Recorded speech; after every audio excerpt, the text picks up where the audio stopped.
জানো তো, কোনো দিন মনে হয় এরকম যে কেউ একজন যদি রান্নাবান্না করে সামনের উপরে সাজিয়ে গুছিয়ে দিত তাহলে বোধহয় খুব ভালো হতো।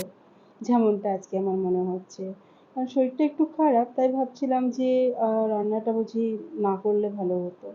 কিন্তু ওই যে একার সংসার, নিজেকেই সব করতে হবে।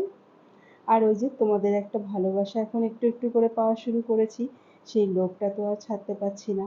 তাই তোমাদের সঙ্গে কিছু শেয়ার না করলে ভালোও লাগে না।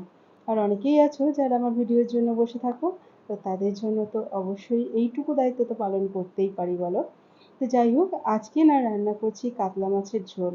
অনেক দিন ধরে ইচ্ছে করছিল যে মায়ের হাতে কাতলা মাছের ঝোল খাবো, কিন্তু যাওয়া হচ্ছে না বাড়িতে।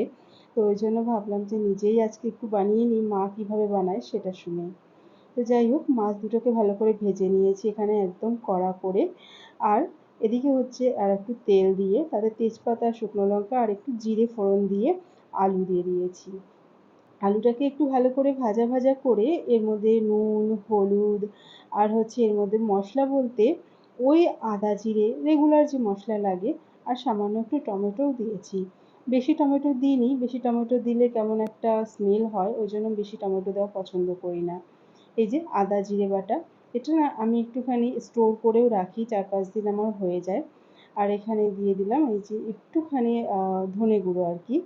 তারপরে আর একটু হচ্ছে কাশ্মীরি লঙ্কার গুঁড়ো, ব্যাস। এগুলো দিয়ে একটু ভালোভাবে কষিয়ে যতক্ষণ না আলুটা একটু সেদ্ধ হয়।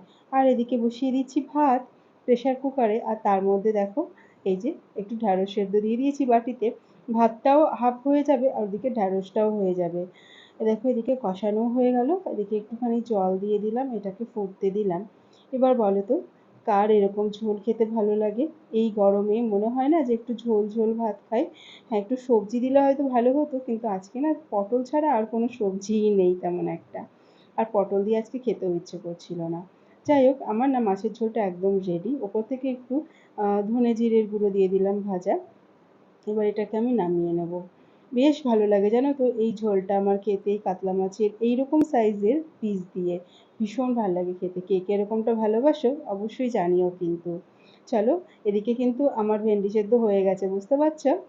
আর এই দেখো এদিকে একটু ভেজে নেব হচ্ছে করলা।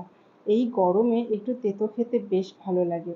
তাই জন্য আজকে একটু বেশি করেই আমি করলা ভাজছি। আমার করলা ভাজি দিয়ে ভাত খেতে ভীষণ ভালো লাগে। তো আজকে এখানেই আসি, আবার দেখা হচ্ছে নেক্সট ভিডিওতে। ভালো থেকো সবাই, টাটা।